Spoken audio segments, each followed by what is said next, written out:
आज पुन्हा एकदा रेव्हरंड मनोज तेलोरे मिनिस्ट्रीज या चॅनलमध्ये सर्वांचं मनपूर्वक स्वागत. माझा विश्वास आहे रेव्हरंड मनोज तेलोरे मिनिस्ट्रीज या चॅनलच्याद्वारे आपण वचन ऐकत आहोत आणि ऐकणारा प्रत्येक व्यक्ती आशीर्वादित आणि आशीर्वादित होत आहे आणि सर्व गौरव आपण परमेश्वराला देणार आहोत. अजून देखील जर कोणी रेव्हरंड मनोज तेलोरे मिनिस्ट्रीज या चॅनलला लाईक केलं नसेल, सबस्क्राईब केलं नसेल तर आपण या चॅनलला लाईक करूयात, सबस्क्राईब करूयात. त्या ठिकाणामध्ये बेलचं एक चिन्ह आहे, एक बेलचं आयकन त्या ठिकाणामध्ये आहे, ते आपण प्रेस करूयात आणि ज्यामुळं ज्यावेळेस वचनाचे नवीन व्हिडिओ तयार होतील ते लगेच तुम्हाला पाहण्यासाठी तुमच्या मोबाईलमध्ये उपलब्ध होतील. आणि खरोखर तो परमेश्वर अद्भुत कार्य वचनांच्याद्वारे करत आहे. जर कुणाला प्रार्थना विनंती जर तुम्हाला द्यायची असतील तर त्या ठिकाणामध्ये खाली स्क्रीनवर जो व्हॉट्सअप नंबर आहे त्या व्हॉट्सअप नंबरवर तुम्ही तुमच्या प्रार्थना विनंत्या पाठवू शकता. त्याचप्रमाणे जर तुमच्या जीवनामध्ये जर काही साक्ष घडले असतील तर साक्ष देखील तुम्ही त्या व्हॉट्सअपच्या नंबरवर पाठवू शकता. परमेश्वराला धन्यवाद देऊयात की ह्या चॅनलच्याद्वारे अनेक लोक आशीर्वादित होत आहेत, या वचनाच्याद्वारे अनेक लोक आशीर्वादित होत आहेत आणि खरोखर आम्ही सर्व गौरव परमेश्वराला देतो. मागील आठवड्यामध्येच जान्हवी गायकवाड ही जी मुलगी आहे ही 16 वर्षाची मुलगी आहे आणि तिच्या पोटामध्ये खूप अचानक दुखायला लागलं होतं आणि खूपच त्रास होत असल्यामुळे तिला दवाखान्यामध्ये ॲडमिट करण्यात आलं आणि दवाखान्यात ॲडमिट केल्यानंतर सगळे तिथं रिपोर्ट्स वगैरे चेक केले आणि चेक केल्यानंतर कळलं की तिच्या पोटामध्ये 9 mm ची गाठ आहे आणि ती गाठ बघितल्यानंतर डॉक्टरांनी सांगितले की आपल्याला ऑपरेशन करावं लागेल. आणि हे ऐकल्यानंतर त्यांनी लगेच त्या जान्हवीच्या आजीनी पास्टरांना फोन केला आणि त्यांनी सांगितलं की जान्हवीचं असं असं कंडिशन आहे पास्टर, तुम्ही तिच्यासाठी प्रार्थना करा. आणि पास्टरांनी जान्हवीसाठी प्रार्थना केली आणि दुसऱ्या दिवशी ज्यावेळेस ते ऑपरेशन करणार होते, ऑपरेशन करण्याच्या आधी पुन्हा एकदा डॉक्टरांनी रिपोर्ट्स काढले, पुन्हा एकदा चेक केलं आणि चेक केल्यानंतर परमेश्वरात त्या ठिकाणामध्ये अद्भुत कार्य केलं पास्टरांच्या प्रार्थनेद्वारे.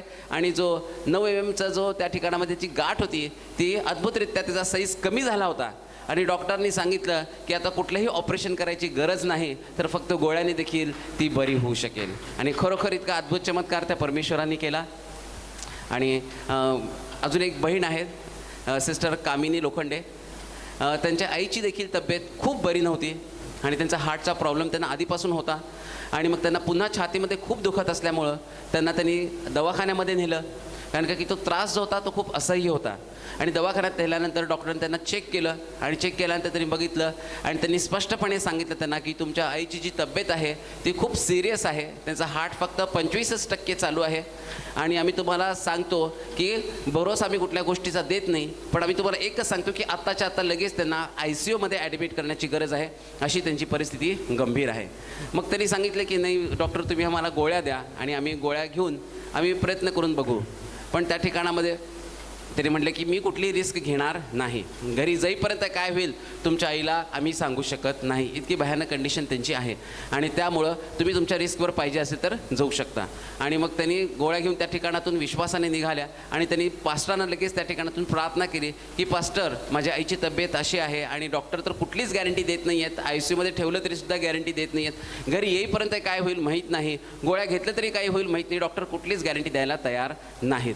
आणि खरोखर विश्वासाने त्यांनी पास्टरांना विनंती केली आणि रेव्हरंड मनोज तेलोरे पास्टरांनी त्यांच्यासाठी विशेष प्रार्थना त्या ठिकाणामध्ये केली, त्यांच्या आईसाठी प्रार्थना केली आणि ते घरी आले. त्यांनी गोळ्या वगैरे घेतल्या आणि डॉक्टरांचे सर्व जे शब्द होते त्या ठिकाणामध्ये येशूच्या नावामध्ये सगळे नष्ट झाले. प्रार्थना त्या ठिकाणामध्ये विजयी झाली आणि दुसऱ्या दिवसापर्यंत देखील त्यांना काहीच झालं नाही आणि कुठलंही ICUमध्ये त्यांना ठेवावं लागलं नाही. आणि डॉक्टरांनी त्यांना सांगितलं होतं की तुम्ही चालायचं देखील नाही, उठून पण बसायचं नाही, इतकी पण तुमची परिस्थिती नाही, पण त्या उठून बसत आहेत, ते स्वतः चालत देखील आहेत.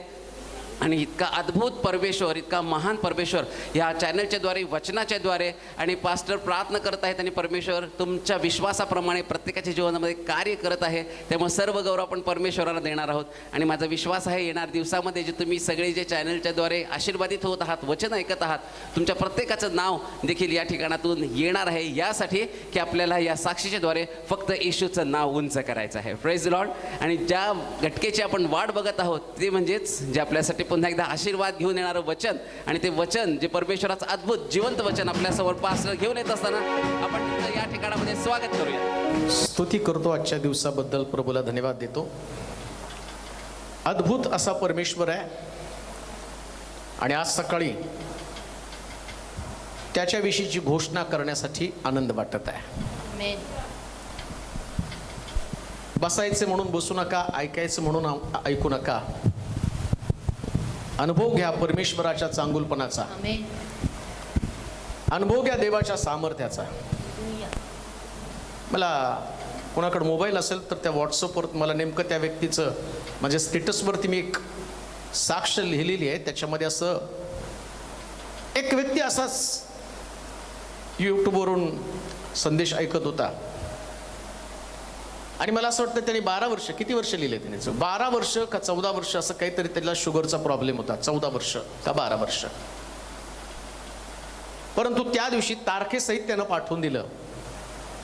त्या दिवशी बोलता बोलता देवाचं वचन सांगता सांगता जे जाहीर परमेश्वरानं करायला सांगितलं ते मी जाहीर केलं आणि तिथे सांगितलं की स्वीकारा तुमचं आरोग्य, तुमची शुगर, आणि प्रभू यावेळेस कंट्रोल करत आहे, तिला नष्ट करत आहे.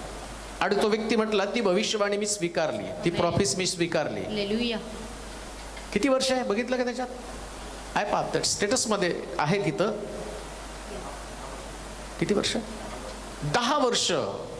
10 वर्ष त्या व्यक्तीला शुगरचा प्रॉब्लेम होता आणि त्याने ती भविष्यवाणी स्वीकारली आणि स्वीकारल्यावर मग दवाखान्यामध्ये गेला आणि टेस्ट केली तर त्याने त्याचे रिपोर्ट्स पण पाठवले. 10 वर्षानंतर देवानं माझ्या शरीरातली शुगर घालवली. हालेलुया. म्हणून बसायचं म्हणून पण बसू नका, ऐकायचं म्हणून पण ऐकू नका. देवाचं वचन माझ्याशी बोलत आहे, आमेन. माझ्या जीवनाची बांधणी करत आहे, हालेलुया. तो माझी पुनर्स्थापना करत आहे आमेन. आणि तो माझ्यावरती प्रेम करतो, हालेलुया. त्याला माझी काळजी आहे. या भावनेने तुम्ही बसाल तर तुम्ही पहिल्यासारखे राहणार नाही. आमेन. आणि देवाची इच्छा नाही की तुमची स्थिती तशीच असावी. हालेलुया. एका मुलानं मला फोन केला होता. त्याने म्हटलं माझ्या अंगावरती खूप फोड आलेले आहेत आणि मी खूप उपचार केले, पुष्कळ प्रयत्न केले, पण माझ्या अंगावरचे फोड जात नाही, औषधोपचारानं जात नाही.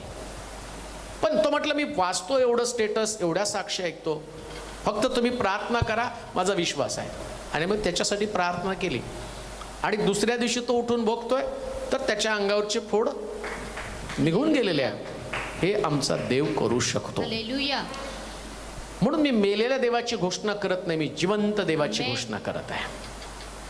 ज्यावेळेस तुमचा देवावरती विश्वास असेल ना तर शास्त्र सांगतं विश्वास ठरणाऱ्याला सर्व काही शक्य आहे. हालेलुया. सर्व काही शक्य आहे. अजून एक सांगतो की आशा सोडू नका, हालेलुया. अजिबात आशा सोडू नका. जर तुमची देवावरची श्रद्धा, देवावरचा विश्वास तुमचा मजबूत असेल आणि वचनाकडं जर तुम्ही सकारात्मक दृष्टिकोनातनं पाहाल. एका तरुणानं कुठला एक मेसेज मी सांगितला होता त्याच्यामध्ये, मला वाटतंय मक्कपेला काहीतरी, हां मक्कपेला, आणि तो मक्कपेला नावाचा संदेश त्यानं ऐकला.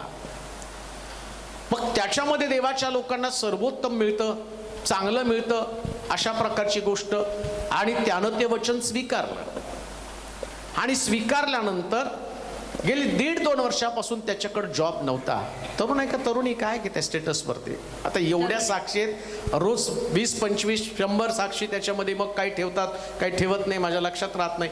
कोण तरुण? लेडीज आहे. हा, प्रिय एक बहीण आहे आणि तिचं नाव आहे का त्याच्यात लिहिलेलं? स्टेटसवर नसेल नाव, परंतु त्या बहिणीनं ते वचन स्वीकारलं. मग कपेला 1.5-2 वर्षानं, 1.5-2 वर्षच किती लिहिले त्याच्यात, 1.5-2 वर्ष तिच्याकडे जॉब नव्हता. पण देवानं जर मला सुंदर आशीर्वाद दिलेले तर मी ते मिळवणार म्हटले. आमेन. आणि मग ती इंटरव्ह्यूला गेली, तिला जॉब लागला सगळ्यात भारी पगाराचा. हालेलुया. तुमच्यासाठी आनंदाची बातमी, आजचा दिवस कदाचित तुमचा दिवस असेल. आमेन. आजचा दिवस हा तुमचा असू शकतो, हालेलुया. परंतु तुम्ही डगमगू नका. आमेन. आम्हाला स्वतःला तपासायचंय. काय तपासायचंय माहिती का? प्रति दिवशी आम्ही देवाची वाट पाहत पाहत त्याच्यामध्ये टिकून राहणं गरजेचं आहे. हालेलुया. रोजच्या दिवसामध्ये एक दिवस प्रभूला स्वीकारून आम्हाला चालणार नाही. रोजच्या दिवसामध्ये आमची तपासणी करावी. आमेन. आमची वाढ झाली का? Yes. आम्ही आशीर्वादित झालो का? देवाला तर वाटतं आम्ही आशीर्वादित व्हावं, देवाची मनापासूनची ती इच्छा आहे. आदाम तयार करण्यामध्ये देवाचं सगळ्यात मोठं ध्येय कोणतं होतं की मनुष्यानं आनंद नावाची बाग, एदेन बाग म्हणजे आनंद बागेमध्ये त्यानं Praise राहावं. God. एदेन म्हणजे आनंद, तिथं भरपुरी आहे, आमेन. तिथं आरोग्य आहे, तिथं समाधान आहे, तिथं Hallelujah. गरजेचा पुरवठा आहे. आणि Hallelujah. सगळ्यात महत्वाची गोष्ट काय?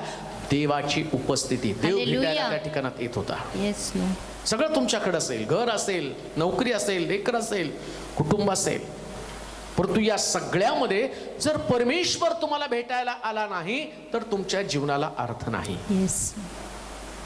देव स्वर्गातनं एदेन बागेमध्ये मानवाला भेटायला येत होता, कारण देवाला माणसाशिवाय करमत नाही.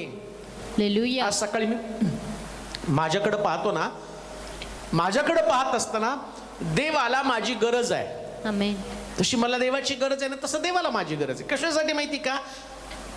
गरज म्हणजे तुम्ही त्याला काहीतरी देता म्हणून नाही हो. Hallelujah. कधी कधी कंपनीमध्ये काम करणाऱ्या लोकांची त्या कंपनीला गरज असती, म्हणजे ते काही कंपनीला वेगळं देतात का? कंपनी प्रोडक्शन करते, तिच्याकडे पैसा आहे आणि त्यातलं उत्पन्न त्या लोकांना द्यायचं असतं. मग कंपनी त्या कामगारांना बोलवते, मग कंपनीला दुसरे पण कामगार मिळतील. पण तुम्ही तिथं काम करता, इमानीद्वारे त्यांच्याबरोबर राहताना, त्यास ती कंपनीची गरज बनते. तसं या जगामध्ये अनेक लोक आहेत, परंतु मी ज्यावेळेस प्रामाणिकपणे देवाच्या मार्गामध्ये चालतो ना, त्यास देव ही माझी गरज बनती Amen. आणि मी पण देवाची गरज बनतो. Amen. आणि आज सकाळी देवाला तुमची गरज आहे. Hallelujah. आणि एक प्रश्न देव वारंवार तुम्हाला विचारत असतो, आणि ते प्रश्न आम्हाला त्याचं उत्तर शोधायचं आहे. जे पवित्र शास्त्रामध्ये पहिल्या माणसाला देवानं विचारलेला प्रश्न, तो तुमचा आणि माझा प्रश्न आहे. कोणता प्रश्न? मी तर माझ्या पुत्राला तो जगामध्ये पाठवलं, त्यानं व्याधी विकार वाहिले, तुझं दारिद्र्य, तुझे शाप, तुझे कष्ट, तुझ्या पीडा, तुझे क्लेश वाहिले, तुला मोकळं केलं. त्यानं तुला पापातनं बाहेर काढलं, त्यानं तुला शापातनं बाहेर काढलं. परंतु आज जो देव प्रश्न विचारतो, जे पहिल्या आदामाला त्यानं प्रश्न विचारला, पहिल्या आदामाच्या बाबतीमध्ये देवानं मानवाला निर्माण करून बागेमध्ये ठेवलं. आणि त्यानंतर उत्पत्तीच्या पुस्तकाच्या 3 अध्यायाच्या 9व्या वचनामध्ये आम्ही जाणार आहोत. देवानं आदामाला विचारलेला पहिला प्रश्न, आणि तोच आज आमचा प्रश्न आहे. वाचूया. तेव्हा परमेश्वर देवानं आदामास हाक मारून म्हटले, आदामास हाक मारून म्हटलं, तू कोठे आहेस? तू कोठे आहेस? तो म्हणाला, मी बागेत तुझा आवाज ऐकला, तेव्हा मी नग्न आहे, म्हणून भिवून लपलो. मानव निर्माण करून मी सुरुवातीलाच तुम्हाला सांगितलं की मनुष्य ही देवाची गरज बनलेली आहे. देव इंडिपेंडंट आहे, पण तरी त्याला मनुष्यामध्ये रस आहे. स्वर्गामध्ये देवाची स्तुती करणारे करोडो देवदूत आहेत. स्वर्ग महिम्यानं भरलेला आहे. जसं अंबानीचं 8,000 कोटीचं घर आहे, परंतु एक साधा हेल्पर पण त्याच्यासाठी महत्वाचा असतो, आणि तो त्याच्या कामगारांकडे लक्ष देतो. मग अंबानीकडे त्याच्याकडे म्हणतात 800-900 नौकर आहेत. मग प्रत्येक नौकराच्या बाबतीमध्ये त्याचं तो नसला तर त्याला काय चालत नाही का? पण तरी त्याचं लक्ष असतं, हा आला का तो आला का, त्याला पगार द्यायची असते, ते त्याचं गौरव आहे. तसं देवाचं गौरव तुम्ही आहात. आमेन. निर्माण केलेला मनुष्य आदाम जो आहे तो देवाचं गौरव आहे. हालेलुया. आणि देवाचं गौरव देवानं मनुष्याला एदेन बागेमध्ये स्थापित केलं, आणि सगळं एदेन बागेतलं गौरव त्याला दिलं. कुठलाच टेन्शन नाही, कुठला तणाव नाही. सकाळी उठायचं, बागेमध्ये फिरायचं, पत्नी बरोबर हितगुज करायचं, कुठली समस्या नाही, कुठलं अडचण नाही, कुठला व्याधी विकार नाही, फक्त देवाच्या येण्याची वाट पाहायची आणि देवाशी हितगुज करायचं. एवढं सुंदर जीवन आहे. आमेन. देवानं पण तुम्हाला प्रभू येशू ख्रिस्ताच्या द्वारे तारण दिलं. नवा आदाम जन्माला आला प्रभू येशू ख्रिस्ताच्या द्वारे. पहिल्या आदामानं पाप केलं, दुसरा आदाम प्रभू येशू ख्रिस्त, त्यानं मानवाचं पुनरुज्जीवन केलं. एदेन बागेतल्या माणसानं आम्ही पाहतो, आदामानं प्रत्येक मनुष्याला बागेतनं देवाच्या सानिध्यातनं देवाच्या समक्षतेमधनं बाहेर काढलं. पण दुसरा आदाम प्रभू येशू ख्रिस्त तो या जगामध्ये आला. हालेलुया. आणि आता काय म्हटलं, तुम्ही नवी उत्पत्ती आहात. आमेन. मग पहिल्या आदामाला देवाच्या समक्षतेमध्ये राहण्यासाठी बोलवलं होतं, पण ज्यास देव त्याला भेटायला आला त्यास त्यानं पहिला प्रश्न केला, आदामा तू कुठे आहेस? आमेन. आज 2021 वर्षानंतर पण देव हाच प्रश्न करत आहे, मानवा तू कुठे आहेस? मी जो बसलेलो आहे, मी जो वचन सांगत आहे, ज्या उद्देशानं मी तुला घडवलं, ज्या कारणानं मी तुझ्या हातामध्ये बाग दिली, ज्या कारणानं मी तुला आनंद दिला, ज्या कारणानं माझा पुत्र मी तुला दिला, एवढं सगळं सुंदर मी तुला दिलं, पण आता तू कुठे आहेस? आणि ज्यावेळेस आता तू कुठे आहे हा प्रश्न आदामाला विचारला ना, तसा देव आम्हाला प्रश्न विचारतो. आदामाचं उत्तर काय? मी भिवून लपलो. मग देवानं तुला भित्रेपणासाठी नेमलं होतं का बागेमध्ये? तुला तर आनंद उपभोगावा, तुझ्या पत्नीशी हितगुज करावं, बागेमध्ये फिरावं, निरोगी असावं, शांती तुझ्यामध्ये असावी, तू देवाची वाट पाहावी, शिळोप्याचा वारा सुटल्यावर प्रभूच्या आगमनाकडे तुझे डोळे लागलेले असावेत. परंतु आता प्रश्न काय आहे की तू कुठे आहेस? म्हणजे तू देवाचा आवाज ऐकण्याच्या ऐवजी झाडाच्या मागे तर लपला नाही ना. परमेश्वराचा आनंद उपभोगण्याच्या ऐवजी जे देवानं तुला दिलेली गौरवी वस्त्र त्याच्यामध्ये तुला तुझी नग्नता दिसत नव्हती. तू नग्न आहे याची तुला कधी जाणीवच निर्माण झालेली नाहीये. काय शिकायचंय हो? आदाम नग्न होता, पण परमेश्वराच्या गौरवानं त्याची नग्नता झाकली होती. हालेलुया. म्हणजे त्याच्यात कमतरता होती, पण परमेश्वराचं गौरवच इतकं मोठं होतं की ती कमतरता त्याला दिसली नाही. पण देवाची आज्ञा मोडल्याबरोबर त्याची कमतरता उघडी पडली. त्या दिवशी आम्हाला तारण मिळालं ना, त्याच दिवशी प्रभूनं त्याचं गौरव आम्हाला दिलं. कोणतं गौरव? माझ्या नावानं तुम्ही पित्याकडे जे मागाल ते तुम्हाला मिळेल. हालेलुया. हे देवाचं गौरव आहे. तुम्ही भरपूर फळ दिल्यानं पित्याचं गौरव होईल. त्याच योनाच्या शुभवर्तमानामध्ये सांगितलेलं आहे, माझ्या नावावर तुम्ही जे काही मागाल ते तुम्हाला मिळेल. मग परमेश्वर त्याचं गौरव आम्हाला देतो. पण आज समस्या काय? पुष्कळ लोक निराशेमध्ये भीती मागे लपलेले आहेत. अरे तुला मी भीती यावी म्हणून माझा पुत्र दिला नाही. उलटा येशू ख्रिस्त जन्माच्या वेळेसची शुभवर्तमान काय होतो? भिवू नकोस.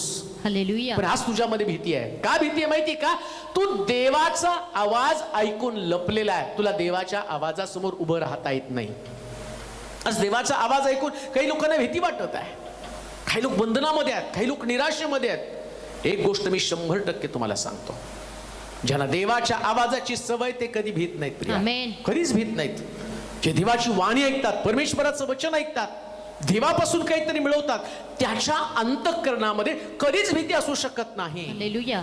देवाची प्रिय लोक हो, आज सकाळी जाग व्हा. मी कुठे आहे? मी देवाच्या समक्षतेमध्ये आहे का मी कुठं व्यसनामध्ये अडकून पडलेलो आहे? मी परमेश्वराच्या आज्ञेमध्ये आहे का मी पापामध्ये अडकून पडलेलो आहे? आदामानं देवाचं मन मोडलं. एक छोटीशी आज्ञा तो पाळू शकला नाही. जे फळ त्याच्यासाठी आवश्यक नव्हतं, आवश्यक असणारी सगळी फळं देवानं आदामाच्या हातात दिलेली आहेत. कधी कधी देव एक आज्ञा आम्हाला सांगतो तेवढीच पाळणं गरजेचं आहे. जास्त आज्ञा दिल्या नव्हत्या, एकच आज्ञा दिली होती, परंतु तेवढं सुद्धा संयम त्याच्या मनावरती आणि त्याला करता आला नाही. आणि सैतानी वृत्तीला, सैतानी डावपेचा समोर तो भुलला आणि तिथं अडकून पडला. परिणाम काय झाला? पहिल्यांदा देवाचा आवाज ऐकल्यावर त्याला आनंद वाटत होता, पण आता देवाच्या आवाजाची त्याला भीती वाटू लागलेली आहे. याच्यासारखं धोकादायक चित्र कोणतंच नसेल. सुरुवातीला देव भेटायला आल्यावर आदाम इतक्या आनंदानं त्याला भेटायला जात होता, कारण त्याला ठाऊक होतं हा आवाज मला आनंद देतो, हा आवाज मला सांत्वन देतो, हा आवाज मला धैर्य देतो, हा आवाज माझ्यातनं निराशा काढतो.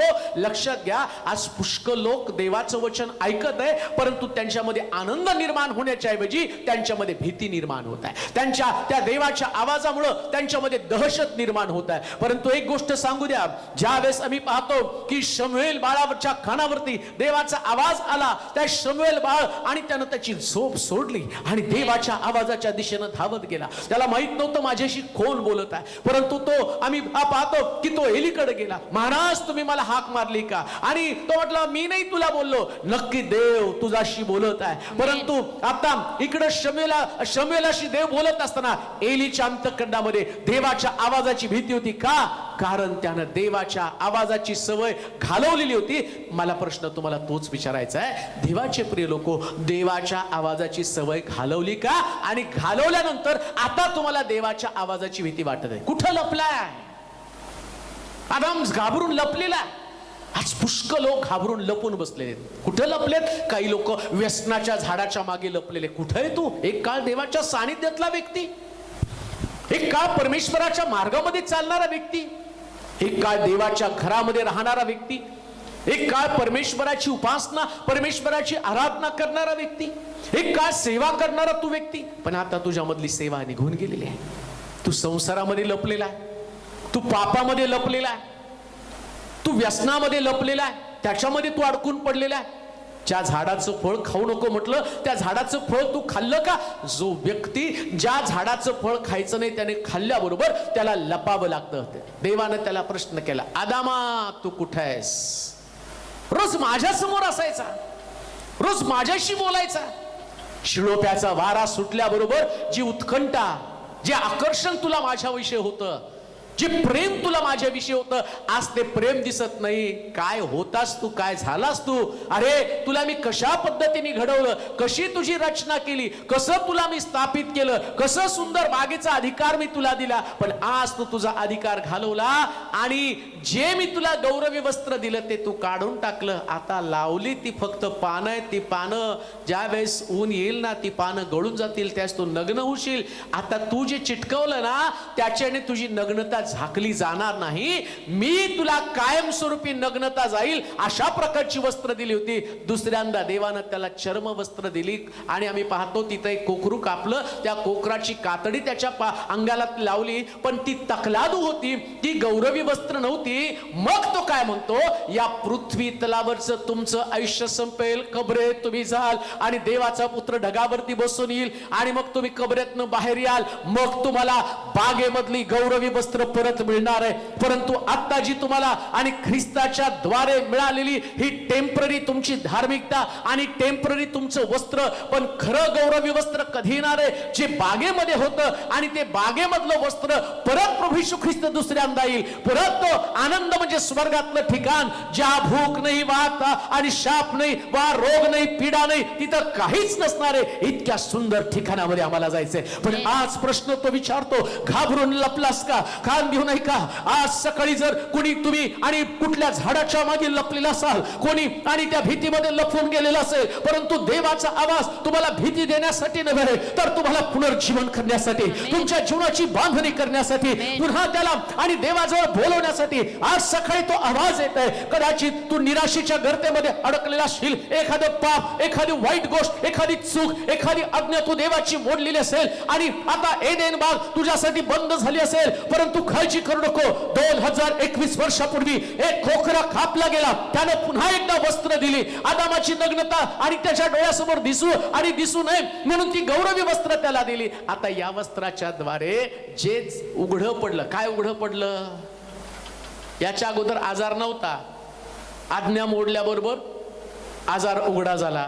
त्याच्या आधी झाकला होता, येत नव्हता, आजार बाहेर येत नव्हता. का? देवानी गौरवी वस्त्र, शरीराला गौरवी वस्त्र दिलं. दारिद्र्य येत नव्हतं. का? हे सगळे शत्रू त्या वस्त्रामध्ये बंदिस्त केले होते, देवाच्या गौरवी वस्त्रामध्ये. अपयश येत नव्हतं.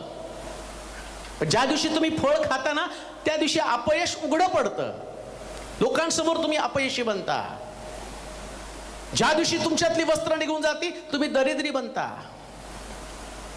का दरिद्री बनला? देवाला दोष देऊ नका. देव पक्षपाती नाही. तुमच्या चुकांमुळे तुम्ही उघडे पडलेला आहात. देवाला सोडून तुम्ही कधीच पुढे जाऊ शकत नाही. हालेलुया. कारण सगळा जीवनाचा स्रोत केवळ देवाचा आहे. आमेन.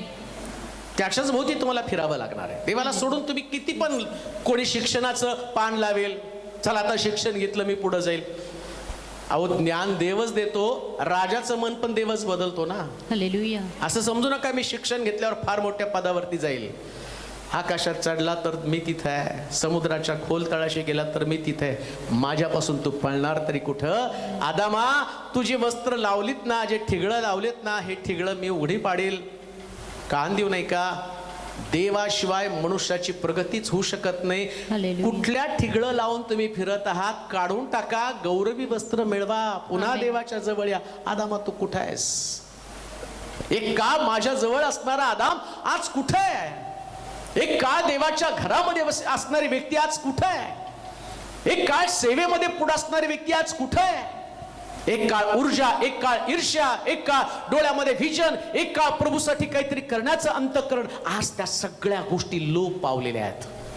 आणि देव प्रश्न करतो, आदामा तू कुठे आहेस? मला विचारतो तो.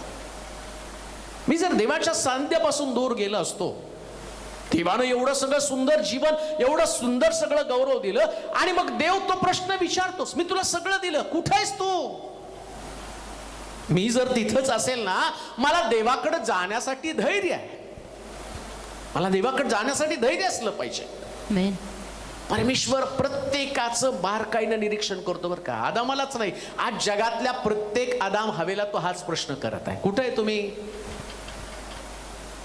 पहा, कधी कधी काय होतं माहिती का, एक व्यक्ती कळती कुठं लपलेली आहे, दोघं पण एकमेकापासून लांब असतात, किंवा दोघं एका हॉटेलमध्ये असतात, पाठमोरं बसलेले असतात, तर याला अंदाज घ्यायचा असतो हा कुठं आहे.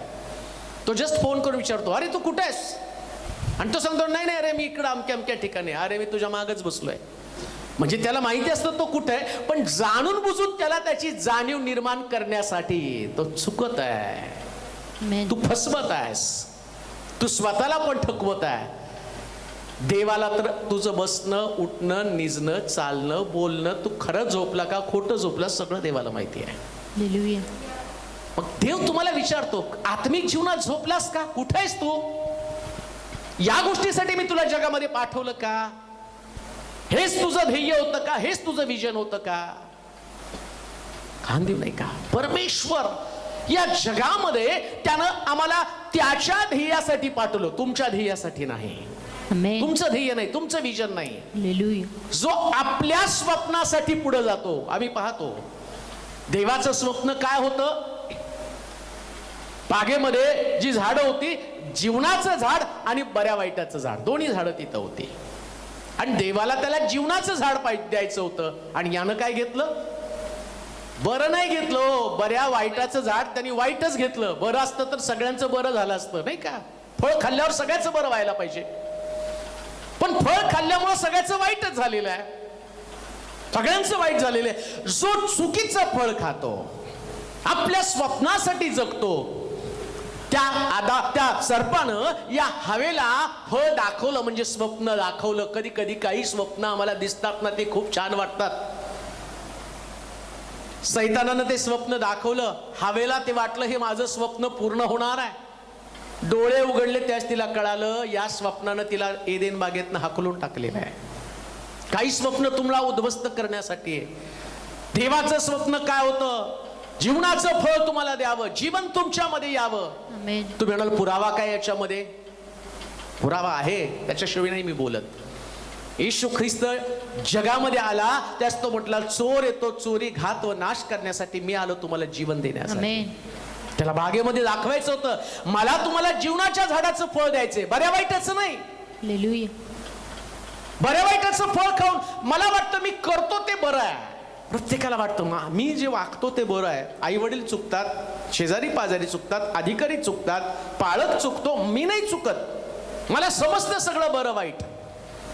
ज्या दिवशी तुमच्यामध्ये हे अंडरस्टँडिंग येतं ना, तुम्हाला वाटतं ना मला माझं बरं वाईट समजतं, तोच दिवस तुम्हाला उद्ध्वस्त करणारा दिवस आहे. तो दिवस तुम्हाला विध्वंस करणारा दिवस आहे. जे सैतानानं त्याला फळ दिलं, कोणतं? बरं वाईट. आज लेकरं तरुण झाल्यावर तेच म्हणतात, आमचं आम्हाला बरं वाईट समजतं. तुम्ही फळ खाऊन देवाची समक्षता सोडली, देवाचं सानिध्य सोडलं. आता तुमच्या वाटेतली एदेन बाग निघून गेलेली आहे. परंतु ज्या पद्धतीनं नामी अर्पाला न रूतला सांगते की आता तुम्हाला देण्यासाठी माझ्याकडं मुलं नाहीत, मी माझ्या गावाला चालले, तुम्ही तुमच्या गावाला चला, तुमचा आनंद तुम्ही तिथं शोधा, दुसरा नवरा करा. त्यास रूत काय म्हणते माहिती का? तुझे लोक ते माझे लोक, तुझा देव तो माझा देव, तुझा देश तो माझा देश. मला माहिती की माझं बरं तुझ्यामध्ये लपलेलं आहे. आमेन. तिने सांगितलं मी नाही तुला देऊ शकत मुलगा, पण तिला पाहायचं होतं तिचा निर्णय. कधी कधी सगळ्या गोष्टी देव तुमच्या समोर ठेवतो ना, तुमची चुकीची निवड, तुमचं चुकीचं सिद्धांत, तुम्ही स्वतःचं बरं वाईट करण्याचा प्रयत्न करता. जसं अर्पानं स्वतःचं बरं वाईट करण्यासाठी पुन्हा आपल्या गावाकडे, आपल्या आप्तांकडे गेली, पण रूथ मात्र नामीच्या बरोबर गेली आणि नामीने तिचं चांगलंच केलं. आमेन. तिच्या बरोबरच ती राहिली. हवेनं फळ खाल्लं आणि स्वतःचं वाईट करून घेतलं. जे लोक देवाची आज्ञा मोडतात ते स्वतःचं वाईट करून घेतात. देव नाही तुमचं वाईट करत. बरेच वेळा म्हणतो देवानं आमचं वाईट का करावं? देव कुठलं वाईट करतो? तुमच्या आज्ञा मोडण्यामुळं तुम्ही वाईट बनता. आणि देव आज्ञा मोडणाऱ्या लोकांना पाठमोरा होतो. मी आज्ञा दिली ना, लक्षात घ्या, प्रत्येक आज्ञा पाळणं आम्हाला हिताचं आहे. आज्ञा मोडल्यावर तुम्ही पाप आणि कबूल कराल, मग तुम्हाला क्षमा मिळेल. पण एक गोष्ट लक्षात ठेवा, तुम्हाला तारण मिळेल. पण शास्त्र काय सांगतं माहिती का? पेरणी तर वाईट केली ना, अधर्माची पेरणी केली तर दुःखाची कापणी करावी लागेल. या पृथ्वी तलावरच तुम्हाला त्याची कापणी करावी लागेल. बऱ्याच लोकांना असं वाटतं पाप करायचं आणि सॉरी म्हणायचं, पाप करायचं आणि सॉरी. एवढं पीक केलेलं कापणार कोण? त्याची मशागत तुम्हालाच करावी लागणार आहे, कापणी तुम्हालाच करावी लागणार आहे. आज तू कुठे देवाच्या आज्ञेमध्ये आहे का देवाच्या आज्ञेच्या बाहेर आहे? बंड केलेलं आहे का? देवाविरुद्ध, त्याच्या आज्ञेविरुद्ध बंड केलं का? परमेश्वराच्या वचनात टिकून राहण्याच्या ऐवजी जे आशीर्वाद देवानं तुला दिले ते आशीर्वाद तू गमावले का? एक तोच प्रश्न देवानं एका व्यक्तीला विचारलेला आहे. दुसरे शमूएल आणि त्याचा 12वा अध्याय 15 पासून 20 पर्यंतची वचन वाचूया. दुसरे शमूएल त्याचा 12वा अध्याय 15 ते 20 पर्यंतची वचन. दुसरे शमूएल 12वा अध्याय 15 ते 20 पर्यंतची वचन. मग नाथान आपल्या घरी गेला. मग नाथान आपल्या घरी गेला. उरियाच्या स्त्रीस जो मुलगा दाविदापासून झाला त्याचवर परमेश्वराचा तडाखा येऊन तो फार आजारी पडला. म्हणून दावीद त्या मुलासाठी परमेश्वराची काकळूत करू लागला. त्याने उपास केला व तो आत जाऊन रात्रभर जमिनीवर पडून राहिला. त्याच्या घरची म्हातारी माणसे त्याच्याकडे येऊन त्याला जमिनीवरून उठवू लागली. तो उठेना व त्यांच्या बरोबर बसून भोजन करीना. 7व्या दिवशी ते मूल मेले. पण मूल मेले आहे हे दाविदास सांगण्यास त्याच्या चाकरांना भय वाटलं. ते म्हणाले मूल जिवंत असता आम्ही त्याला समजावलं पण त्याने ऐकलं नाही. तर मूल मरण पावले आहे असे त्याला कळविले तर तो स्वतःला अपाय करून घ्यावयाचा. आपले चाकर आपसात कुजबुजत आहेत हे पाहून आपले मूल मेले आहे असे दाविदाने ताडलं. त्याने त्यास विचारले मूल मेले काय?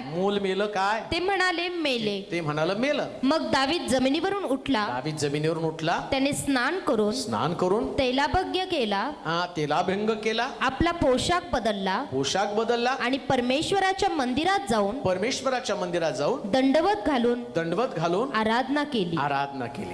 मग तो आपल्या मंदिरात आला.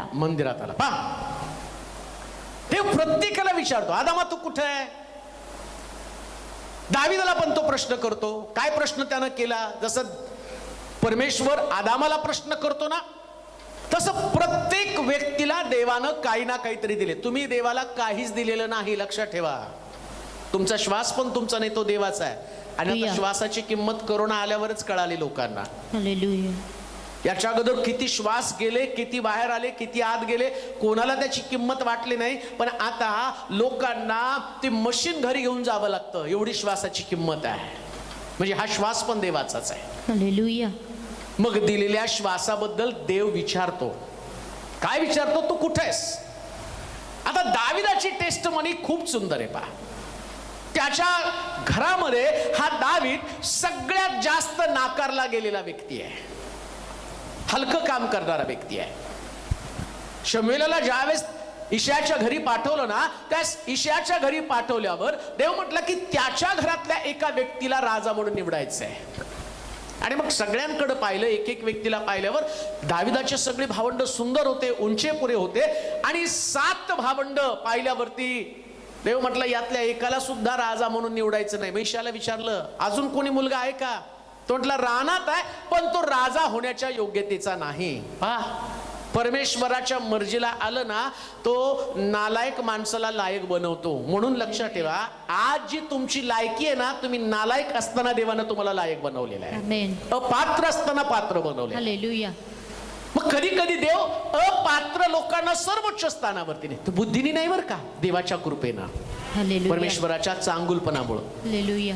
आता परमेश्वर आणि तो परमेश्वर या प्रकारचे आशीर्वाद देण्यामागं देव त्याला का अशा प्रकारचे आशीर्वाद दिलेले आहेत त्याचं कारण आहे. ज्यावेळेस दावीद साधारण पदावरती होता ना, काही नव्हतं, योग्यता नव्हती, पात्रता नव्हती, आणि त्यावेळेस तो परमेश्वराची उपासना करणारा, देवावरती प्रेम करणारा व्यक्ती होता, आराधनेला महत्व देणारा व्यक्ती होता, प्रार्थना करणारा व्यक्ती होता. म्हणून तर मी पाहतो शौलाला दुरात्मा त्रास देत होता ना, त्या दावीद जाऊन त्या शौलाला आराधना करून वाद्य वाजवून दुरात्मा त्याच्यातला काढत होता. म्हणजे तो आराधनेमध्ये तेव्हा पण होता बरं का. किंवा ज्याविषयी काही नव्हतं त्याच तो परमेश्वराची आराधना करतो. नीट ऐका, देव काय प्रश्न विचारतो तो प्रश्न तुम्हाला आणि मला प्रत्येकाला सेम क्वेश्चन, तोच प्रश्न विचारतो. देवाच्या मार्गामध्ये चालताना मी म्हणतो तुमची साक्ष, माझी साक्ष काय? देवाच्या मार्गामध्ये अगोदर चालत होतो त्यास माझ्याकडे चप्पल पण नव्हती. मग देव देतो हळूहळू टप्प्याटप्प्यानं. चप्पल काढली, सायकल दिली, स्कूटर दिली, मग होंडा सिटी दिली. आता हे सगळं देता देता देव ऑब्झर्वेशन करतो, आता कुठं आहे, आता कुठं आहे, आता कुठं आहे. दाविदाचं पण तसंच केलं. आधी मेंढर चारत होता, मेंढर चारताना त्याला गिफ्ट दिलं, वर्शिपचं दान दिलं, विशेष प्रकारचं टॅलेंट दिलं. टॅलेंट दिल्यावर आम्ही पाहतो की त्याच्यामध्ये आणि ते सगळं टॅलेंट त्याला वर वर घेऊन गेलं. तसं देवाच्या मंदिरामध्ये एक साधारण व्यक्ती, साधारण मुलगा असतो आणि परमेश्वर त्याला काढतो. लाजाळू असतो, त्याला कुठली बुद्धी नसती, ज्ञान नसती, पुढे येण्याची ताकद नसती, पण परमेश्वराचं लक्ष जसं दाविदावरती गेलं तसं या तरुणावरती, या तरुणीवरती जातं आणि देव तिला बाजूला काढतो. आणि इकडं परमेश्वरानं अभिषेकानं त्याला वेगळं केल्याबरोबर इकडं सैतानाचं पण लक्ष त्याच्याकडे जातं. जसं या दोन पुरुषाला, दोन मनुष्याला, स्त्रीला आणि आदाम आणि हवेला, दोघांना एदेन बागेत निर्माण केलं. सैतानाचं लक्ष गेलं देवाच्या समक्षते, देवाच्या सानिध्यात त्यांनी राहू नये. मग एदेन बागेतनं त्यांना बाहेर काढलं. आता एदेन बाग म्हणजे परमेश्वराचं मंदिर आहे. ते मला म्हणाले परमेश्वराच्या घराकडे जाऊ. माझ्या मनाला मोठा आनंद झाला. परमेश्वराच्या घरामध्ये, उपस्थितीमध्ये ज्यावेळेस तुम्ही असताना आणि त्यावेळेस त्या लुसिफरला कळतं माझी जागा घेतली, माझ्या जागेवरती हे आहेत आणि या लोकांना मला देवाच्या पासून तोडायचंय, देवाच्या पासून तोडायचंय. आता देवापासून तोडणं एवढं सोपं नसतं. सैतानाची कुरकुर काय होती माहिती का? योब काय तुझं फुकट भय बाळगत नाही. तू सगळं त्याला बरकत दिलेले, सगळ्या कामामध्ये त्याला तू यश दिले असं योबाच्या पुस्तकात लिहिलेलं आहे. तू यश दिलं ना म्हणून तो तुझं भय बाळगतो. मग आता हे सगळ्यांच्या बाबतीत लागू होतं, माझ्याही बाबतीमध्ये लागू होतं. दावीद म्हणतो ना मला धुळीतनं काढून राजगादीवरती बसवलं. देवाकडे आल्यावर तुम्ही राजगादीवरच बसता, भिकारी होत नाही, कपल्लक नाही होत तुम्ही. आणि तो कसला देव की तुमची परिस्थितीच बदलू शकत नाही. अगदी स्पष्ट शास्त्र सांगतं आम्हाला धनवान करण्यासाठी तो निर्धन झाला. मग देवाकडे येणाऱ्या लोकांची परिस्थिती 100% बदलती. पण परिस्थिती बदलल्यावर माणूस नाही बदलला पाहिजे हो. हालेलुया. समस्या तीच आहे, तू कुठे आहेस? आता इकडं काय झालं, हा एवढा प्रामाणिक दावीद खूप चांगला बरं का. आता घडलं काय, वाचा बरं ते वचन. कुणाची स्त्री, कुणाची बायको होती? मग नाथान आपल्या घरी गेला, उरियाची स्त्री. आता काय झालं माहिती का, हा राजगादीवरती दावीद पोचला. मग दरवर्षी लढायला जायचा, देवाचा नियम होता इस्रायल लोकांसाठी, परमेश्वराने त्यांना आज्ञा दिली. दरवर्षी वर्षाच्या सुरुवातीला युद्धाला जायचं. घरात बसलं की तुमच्या डोक्यात काहीतरी विचार येतील आणि नको त्या भानगडीत तुम्ही कराल. त्यानं सांगितलं दरवर्षी जाऊन युद्ध करायचं आहे. 1 वर्ष दाविदानं ती आज्ञा मोडली आणि तो युद्धाला गेला नाही. सगळे लोक युद्धाला गेले, दावीद घरीच थांबला. आणि तेवढीच संधी सैतानं, जसं एदेन बागेत सांगितलं सगळ्या झाडाचं फळ खा, मधल्या झाडाचं फळ खाऊ नको, आता इथं सुद्धा त्यानं सांगितलं दरवर्षी युद्धाला जायचं. एक आज्ञा दाविदाला पाळायची आणि ती आज्ञा त्याने मोडली. आणि जसं आम्ही पाहतो स्त्रीचा ताबा घेऊन तिला फळ दिलं. आता इथं पण एक आदाम दाविदाच्या रूपानं इकडं ती स्त्री त्याला आंघोळ करताना दिसली. आणि जसं एदेन बागेत फळ दिलं तसं लुसिफरनं या उरियाची पत्नी फळासारखी वापरली लुसिफरनं, आणि दाविदानं ते फळ खाल्लं. देवाने प्रश्न केला आदामा तू कुठं आहे? युद्धाला जाण्याच्या ऐवजी उरियाच्या पत्नी बरोबर व्यभिचार करत आहे का? आणि व्यभिचारामुळे तो खून करत आहे का? आणि आम्ही पाहतो त्या उरियाच्या पत्नीला त्यानं आपली पत्नी म्हणून स्वीकारलं आणि तिच्या पोटी फळ राहिलं. आता लक्षात घ्या, देवाला ते फळ नको होतं. फळ ते पापाचं आहे, त्याच्यामध्ये पाप आहे, व्यभिचार आहे. आणि व्यभिचारापासून जन्मलेलं फळ देवाला आवडत नाही. मग तुम्ही किती पण उपवास करा. आता काय झालं, या स्त्रीपासून झालेला मुलगा, आता या मुलाला तो जन्माला आला आणि तो आजारी पडला. आणि इकडं तो आजारी पडल्यावरती दाविदानं राजवस्त्र काढली, अंगाला राख फासली, मंदिरामध्ये जाऊन तो उपवास आणि प्रार्थना करू लागला. आणि प्रार्थना करत असताना, उपवास करत असताना तो जेवला नाही, काही नाही, देवाच्या मंदिरात पडून राहिला, दुःख व्यक्त त्यानं केलं. आणि किती दिवसांनी मेलं मूल? वाचा बरं. म्हणून दावीद त्या मुलासाठी परमेश्वराची काकळूत करू लागला. त्याने उपवास केला व तो आज जाऊन रात्रभर जमिनीवर पडून राहिला. त्याच्या घरची म्हातारी माणसे त्याच्याकडे येऊन त्याला जमिनीवरून उठवू लागली. तो उठेना व त्याच्या बरोबर बसून भोजन करीना. 7व्या दिवशी ते मूल मेले. 7 दिवसापर्यंत त्यांनी उपवास केले. चांगले लोक त्याला सांगायला आले, चल चल चल, पण त्यानं नाही ऐकलं. म्हातारी माणसं पण त्याला सांगितली, पण जेवला नाही तो त्यांच्या बरोबर. आणि 7व्या दिवशी तुम्ही चुकीचं मागताना किती पण उपवास करा. बरेच लोक देवाची इच्छा नसताना ते म्हणतात, मी अमक्या मुलासाठी उपवास केला, देवाने त्याला मला द्यावं. देवाची इच्छा जाणून घेतली का? आणि समजा तुम्ही ते मिळवलं, एखादा मुलगा किंवा एखादी मुलगी, पण ती देवाची इच्छा नाही हे पण तुम्हाला समजावून घेणं गरजेचं आहे. तरी तुम्ही मिळवता. तसं दाविदाला हे मिळावं ही देवाची इच्छा नव्हती, मग त्यानं 7 दिवसापर्यंत उपवास केला. काही लोक अतिशय मूर्खपणाचे मला फोन करतात. कोणीतरी मध्ये एक मला फोन केला, मी अमक्या एका मुलाच्या प्रेमात पडलेत, मला 2 लेकरं आहेत, माझा नवरा पण आहे, आणि तुम्ही माझ्यासाठी प्रार्थना करा की त्याचं आणि माझं लग्न व्हावं. किती नॉनसेन्स प्रकारची प्रार्थना आहे. आणि त्या प्रार्थनेमध्ये, त्या पापामध्ये मी सहभागी हो. खबरदार, परत कोणी अशा लोकांनी मला फोन केला तर असे चुकून पण असले फोन करू नका. आणि मी असल्या फोनला एंटरटेन पण करत नाही. मला माहिती आहे देवाचा हेतू, देवाचा उद्देश काय. व्यभिचार करणं नाही आहे, वाईट वागणं नाही आहे. आणि समजा मी जर अशा प्रार्थना करत बसलो, देवाने ऐकलं, तर देवाचं देवपणच हरवून जाईल की हो. देव पवित्र आहे, शुद्ध आहे, पावित्र्यानं मुकुटमंडित आहे. विचाराचं पाप देवाला आवडत नाही, ते व्यभिचार ठरला जातो. मग दाविदाने ही चूक केली आणि तो रात्रभर प्रार्थना करायला लागला, जेवायला तयार नाही. शेवटी 7 दिवस देवाने त्याला मुद्दाम उपाशी ठेवला. देव आहे बरं का तो. योनाला कसं माशाच्या पोटात चुकला ना, त्याला 3 दिवस 3 रात्र माशाच्या पोटात उपाशी ठेवून त्याला प्रार्थना करावी लागली. आता इथं सुद्धा दाविदाला 7 दिवस उपासाने प्रार्थना करावी लागली. 7 दिवस का हो? येशू ख्रिस्तानं 7 उद्गार उद्गारून मनुष्याच्या जीवनाचं शुद्धीकरण केलं. आणि आम्ही पाहतो दाविदानं 7 दिवस प्रार्थना उपवास केली आणि ते मूल मेलं. इकडे दाविदाचे विचार शुद्ध झाले. त्याच्या डोक्यामध्ये ते मूल वाचलं पाहिजे. ते मूल मेलं, त्यानं कुजबूज ऐकली. कुजबूज ऐकल्यावर आता देव त्याला प्रश्न करतो, दाविदा, मुलगा मेला, आता तू कुठे आहे? तुला देवाची इच्छा समजली?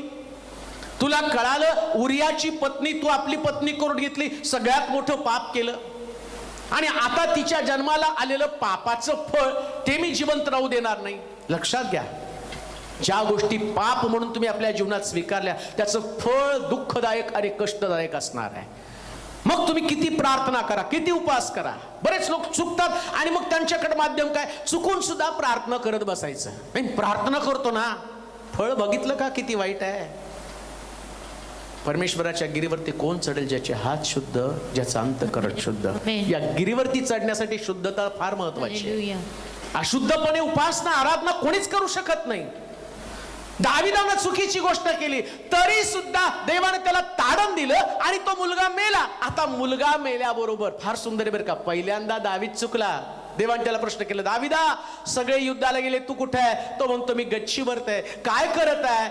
जसं आदामानं फळ खाल्लं तसं त्या उरियाच्या पत्नीनं आम्ही खाल्लं आणि ते फळ, तो व्यभिचार मी खाल्ला. आणि आता देव त्याला प्रश्न करतो, दाविदा तू कुठे? तो म्हणतो, माझं मुलगं मेलं आणि ते फळानं माझ्यामध्ये क्लेश निर्माण केले, पण देवा आता मी सुधारतो. 7 दिवसानंतर माझे विचार बदलले. जसं ख्रिस्ताचे वधस्तंभाच्या 7 उद्गारानंतर मनुष्याच्या जीवनाचं परिवर्तन होतं, तसं 7 दिवस त्यानं उपवास आणि प्रार्थना केल्या, याच्या विचारांचं शुद्धीकरण झालं. आणि मग त्यानं काय केलं? ते ते म्हटले, कुजबूज करायला लागले लोकांनी. तो म्हटलं, काय मूल मेलं का? ते म्हटले, होय. ज्या वेळेस मूल मेल्याची वार्ता त्यानं ऐकली, तो उठला, आंघोळ केली, डोक्याला तेलाभ्यंग केला, राजवस्त्र घातले, मंदिरात जाऊन परमेश्वराची उपासना केली. आता देव त्याला प्रश्न करतो, दाविदा तू कुठे आहे? स्वाभिमानानं सांगतो, माझ्या मुलाच्या प्रेताजवळ मी बसलो नाही, मी जिवंत देवाची उपासना करण्यासाठी तुझ्या मंदिरामध्ये आहे. परिणाम काय झाला? परिणाम काय झाला? ज्या स्त्री, उरियाच्या स्त्रीपासून पहिलं मुलगं मेलं, पण पश्चाताप केला, विचार बदलले, त्या स्त्रीच्या पोटी शल्मोनाचा जन्म झाला. कारण हा पश्चातापानंतरचा जन्म आहे. ज्या वेळेस तुम्ही पश्चाताप करून पुन्हा एकदा देवाकडे वळताना, मग शल्मोन म्हणजे सर्वोत्तम अशा प्रकारची देणगी प्रभू तुम्हाला देतो. का? प्रश्न, त्याचं उत्तर तुमच्याकडे. आज तू कुठे? देवा माझी नोकरी गेली तरी मी तुझ्या मंदिरामध्ये आहे. देवा आणि माझं आरोग्य गेलं तरी मी तुझ्याकडे. देवा मी कर्जबाजारी आहे, मी त्या कर्जाकडे बसलो नाही, त्या प्रेताकडे रडत नाही, आणि तिथं नाही माझा प्रेमभंग झाला, मनोभंग झाला. कसला भंग व्हायचा तसला होऊ द्या, पण देवाच्या मंदिरामध्ये, देवाच्या घरामध्ये असणं, या सैतानाच्या तोंडावरती झापट असेल. आणि परमेश्वर आणि सैतान म्हणतो, योब काय तुझं फुकट भय बाळगत नाही, आणि तो तुझं फुकट भय बाळगत नाही, आणि तू त्याच्या सर्वस्वभोवती कुंपण का घेतलं. देवा म्हटला, सगळं कुंपण काढतो, घर त्याला तपासणी. आणि मी पाहतो, योबाची तपासणी केली, त्याची मुलं मेली, त्याची संपत्ती गेली, आणि त्यास विचारलं, योब कुठे? योब आणि योबाच्या पुस्तकात अंतिम अध्यायामध्ये आणि सांगितलं, योब आपल्या मुलांचा, आपल्या मित्रांसाठी प्रार्थना करत आहे. त्यानं प्रार्थना सोडली नाही. परिणाम काय झाला? योबा तू कुठे? देवा मी माझ्या मित्रांसाठी प्रार्थना करत आहे. देवानं ते ऐकलं. शल्मोन दावीद परमेश्वराच्या मंदिरामध्ये प्रार्थना करत आहे, आणि योब आपल्या मित्रांसाठी प्रार्थना करत आहे. परिणाम काय झाला? योबाचं उत्तर वय पूर्ववयाहून अधिक केलं. जे तुमचं गेलं त्याच्याबद्दल खंत करू नका, देवाच्या मंदिरात जाऊन प्रार्थना करा. तुमची नोकरी गेली असेल, बिझनेस गेला असेल, आरोग्य गेला असेल, परंतु 100% सांगतो, तुमची नोकरी गेली, 50,000ची गेली, प्रभू लाख रुपयाची तुम्हाला देईल. आणि तुमचं घराचं कर्ज, तुमचं घर गेलं असेल, 1 BHK गेलं, रडत बसू नका, देवाच्या घराकडे जा. राजमहाल देणारा देव आहे. ज्यानं मोशेला राजवाड्यामध्ये नेलं, तो देव तुम्हाला नेणार, 100% नेणार, 100% नेणार. 1 वर्ष 2 वर्ष तुमच्या हातामधनं गेली, वाईट वाटू नका. डोंट बी सुसाईड करू नका, आत्महत्या करू नका. देवाच्या मंदिरामध्ये जाऊन जीवन जगायला सुरुवात करा. तिथं असं म्हटलं, त्या लोकांना भीती वाटली, दावीद स्वतःला काहीतरी अपाय करून घेईल. तुमचं जे गेलं त्याच्याबद्दल अपाय करू नका. अपायापेक्षा उपाय मी तुम्हाला सांगतो, देवाचं मंदिर आहे. हालेलुया. अपाय केला तर संपाल, उपाय केला तर उभं राहाल, असं उभा राहाल. बायबल सांगतं, दाविदाच्या पोटी जन्माला आलेला शल्मोन, शल्मोनाच्या कुळातनं ख्रिस्ताचा जन्म. ज्या शल्मोनानं मंदिर बांधून काढलं, त्याच दाविदाच्या कुळामध्ये तुम्हाला देव स्थापित करत आहे. कुठे तू? उत्तर सांगा. देवा मी तुझ्या मंदिरात आहे. बरेच लोक म्हणतात, का चर्च बंद केलं? नाही, मी बरेच दिवस प्रार्थना केली, नोकरी गेली, पोटात लेकरू होतं, मिसकॅरेज झालं, अमकं झालं, नवरा सोडून गेला, बायको सोडून गेली, लेकरांनी घराबाहेर काढलं. या मंदिरामध्ये सगळे परत येतील, सगळे येतील परत. जे गेलं त्याच्यापेक्षा अधिक तुम्हाला मिळेल, 100%. मी मेलेल्या देवाची सेवा करत नाही, माझा देव जिवंत आहे. आणि ज्याची उपासना करतो तो ताकदवान देव आहे, स्ट्रॉंग. हालेलुया. आणि तो तुमची गरज. लक्षात ठेवा, दाविदाला माहिती मुलगा मेलं म्हणजे सगळं संपलं का? माझ्यासारखं असतं तर म्हटलं असतं, जाऊ एवढी प्रार्थना केली, देव मारून टाकलं मुलाला. पण त्याने विचार बदलले 7 दिवसामध्ये. हे देवाला पसंत नव्हतं, मी माझ्या मनानं ते करत होतो. मनचं करू नका, देवाच्या मनातलं करा. जे देवाच्या मनामध्ये आहे तेच करा. तुमच्या मनानं पुढे जाऊ नका. यातना होतील, क्लेश होईल, कष्ट होईल, हताश व्हाल, निराश व्हाल, थकवले जाल, फसवले जाल. लुसिफर तुम्हाला फक्त फसवण्याचं काम करत आहे. दाविदाला फसवलं, युद्ध करण्याच्या ऐवजी गच्चीवरती थांबला, पण दुसऱ्यांदा दावीद फसला नाही, तो परमेश्वराच्या घरातच राहिला. हालेलुया.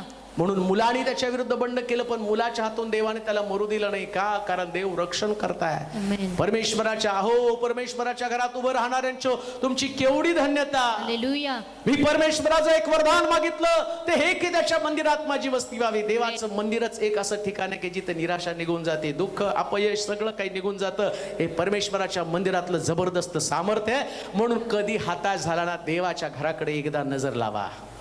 एकदा देवाच्या घराकडे नजर लावा. 25 वर्षाच्या सेवेमध्ये एवढा सुद्धा मी निराश कधी झालो नाही बरं का. कारण मला माहिती होतं की आशादायी ठिकाण देवाचं घर आहे. Praise God. काही नव्हतं त्यावेळेस पण नाही आणि असल्यावर पण नाही. असणं नसण्यावर देवाचं सानिध्य नाही. तुम्ही असून नसून जे काही आहे देवाच्या गौरवासाठी आहात. आमेन. जे तुम्ही आहात ना, आता तुमच्याकडे घर नाही, याच्यात पण देवाचं गौरव आहे. का नाही ही तुमची साक्ष असणार आहे. असलेलं काय साक्ष घडणार आहे? आता तुम्ही कर्जात आहात ना, याच्यात देवाचं गौरव आहे. का? एक दिवशी उठून तुम्ही सांगाल, एवढं कर्ज होतं देवानं फेडलं, मरणार होतो आम्ही, फाशी घेणार होतो, पण येशूनं येऊन सगळं नीटकं केलं. हो, आता आमची लेकरं सगळी मोठ्या पदावरती आहेत. आम्ही मरणार होतो एक दिवशी, पण आम्हाला येशू समजला आणि आज बघा लेकरं शिकून मोठ्या पदावरती गेली. त्यास लोक म्हणतील, खरंच तुझा देव धन्य, ज्या देवानं तुझी परिस्थिती बदललेली. लक्षात घ्या, तुम्ही काय काम करता याला महत्व नाही, तुम्ही ज्याच्या बरोबर राहून काम करताना तो बदलणारा देव आहे. दाविदाबरोबर देव होता म्हणून मेंढरं चारणारा व्यक्ती राजगादीवरती आहे. हे देवा बायबल मधलं सगळ्यात मोठं सत्य आहे आणि तो यशस्वी पण ठरला. दाविदा तू कुठे? तो म्हटला, मी प्रभू तुझ्या मंदिरात तुझी उपासना करण्यासाठी. देव खुश झाला. आणि त्याच्या पुढं असं लिहिलंय, त्याच्या पुढं वाचता का त्याच्या, तो आपल्या पत्नीकडे गेला. भय वाटले. ते म्हणाले, मुलगा मेला, तो मंदिरात जाऊन उपासना करायला लागला. त्याच्या पुढं मग दावीद जमिनीवरून उठला आणि त्याने स्नान करून तेलाभंग केला. तेलाभंग केला, आपला पोशाख बदलला आणि परमेश्वराच्या मंदिरात जाऊन दंडवत घालून आराधना केली. मग तो मंदिरात आला. मग तो आपल्या पत्नीकडे आला व त्याने सांगितल्यावरून त्याची सेवकांनी त्याच्या पुढे अन्न वाढिलं. ते त्याने सेवन केलं. त्याच्या चाकरांनी त्यास विचारले, आपण हे असे काय केलं? मूल जिवंत होतं तोवर आपण त्याच्यासाठी उपवास व शोक केला. पण ते मरण पावताच आपण उठून भोजन केलं. त्याने उत्तर केलं, मूल जिवंत होते तोवर मी उपवास केला व रुदन केलं. मला वाटलं न जानो कदाचित परमेश्वर मजवर कृपा करील व मूल जिवंत राहील. पण आता ते मरण पावलं. तर मी आता का उपवास करावा? माझ्याने थोडेच त्याला परत आणवेल. मला परत त्याला आणवेल का? मी त्याचकडे जाईल. पण ते मजकडे परत माझ्याकडे परत येणार नाही. मग दाविदाने आपली स्त्री बतशेबा हिचे सांत्वन केलं व तो तिच्यापाशी जाऊन निजला. त्यानंतर तिला पुत्र झाला. त्याने त्याचे नाव शल्मोन हे ठेवले. म्हणजे देवानं त्याला विचारलं, आता या बतशेबेपासून झालेला मुलगा मेला, आता तू कुठे आहे? तो म्हटला, देवा मी तुझ्या घरामध्ये तुझी उपासना करत आहे. आणि देवानं पाहिलं, यानं माझ्या घराला, माझ्या मंदिराला अजिबात दुय्यम स्थान दिलं नाही. हा इमोशन मध्ये देवाच्या बाबतीत कधीच येत नाही. कधी कधी आम्ही भावुक होऊन निर्णय घेतो. इमोशनल लोक आशीर्वादित होऊ शकत नाहीत. इमोशनल नको आहे देवाला. त्याला डिसिजन घेणारे लोक आहेत, कणखर मनाचे लोक आहेत. हालेलुया. कोणी सुद्धा प्रेट ठेवून जेवणार नाही. ज्यानं 7 दिवस जेवला नाही त्यांनी कसं काय जेवू शकतो तो? पण त्याला माहिती आहे माझ्या मुलापेक्षा सुद्धा मोठा देवच आहे. आमेन. कोणत्या व्यक्तीनं तुमच्या जीवनावरती प्रभाव टाकू नये बरं का, कोणीच व्यक्ती नाही. हालेलुया. ख्रिस्ताच्या प्रीतीपासून तुम्हाला कोणी विभक्त करता कामा नये. हालेलुया. इमोशनल बनू नका. इमोशनल फूल असं म्हटलंय. बरेच लोक इमोशनल फूल असतात, भाऊक मूर्ख, आणि वेळ गेल्यावर मग त्यांना कळतं रे मला मूर्ख बनवलं गेलेलं आहे. दावीद इमोशनल फूल नव्हता. तो गेला, आराधना केली, आणि इकडं दावीद आराधना करून बाहेर आल्याबरोबर आता परमेश्वरानं त्याची योजना बतशेबेमध्ये आणि दाविदामध्ये घातली. काय योजना आहे? एक ज्ञानी पुरुष जन्माला घालावा, त्याचं नाव शलमोन असेल, आणि हा शलमोन माझं मंदिर बांधेल. ही देवाची योजना. काय सुंदर आहे. आता देव त्याला विचारतो, तुझा मुलगा मेल्यावर दाविदा तू मंदिरामध्ये होता, मंदिरातनं घरी गेला, आणि जे शलमोन तेव्हा जन्माला आला, देवाने त्याला विचारलं दाविदा तू कुठे आहे? आता दाविदाचं उत्तर काय? देवा तू दिलेल्या योजनेबरोबर मी आहे. हालेलुया. मी तुझ्या प्लॅनिंग बरोबर, मी तुझ्या योजने बरोबर आहे. तुमच्या बरोबर कोणी नसलं तरी चालेल, पण देवाची योजना तुमच्या बरोबर असली पाहिजे. देवाचं विजन तुमच्या बरोबर असलं पाहिजे. हे जीवन आहे. Praise God. माझ्या बरोबर हे का ते नाही, जाऊ द्या, मेलं ना मूल मरू द्या, त्याच्याशी मला नाही परवा करायची. मला देवाचा दृष्टांत, देवाचं विजन महत्वाचं आहे. त्याच्याप्रमाणे मी चालणार आहे. Praise God. दाविदाला विचारलं, देवा दाविदा तू कुठे आहेस? अजून एक व्यक्ती वाचूया. पहिले राजे 19 अध्याय त्याचं 9 वचन.